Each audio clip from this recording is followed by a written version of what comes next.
This is Tim here from Your Six Studios. Today in this video, I'm going to show you how to open your Tesla car doors from inside.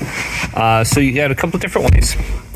You can just press this button for the electronic lock here, or you can go on over here and you can just press this symbol right here. That'll lock it or unlock it. Now there is a manual release right here. You can just lift this up if the electronics don't work for whatever reason. You can just lift this up. Otherwise, it might be in the little container here in the bottom, or it could be under like a little mat, rubber mat. So just look for the symbol. It should be somewhere right here or above. And on the back door here, you're going to be able to see it down here at this little container. So there's the little ribbon. So you just have to yank this up. It's going to be under this little symbol here to release the door. So just look at that. Hopefully this video did indeed help you out.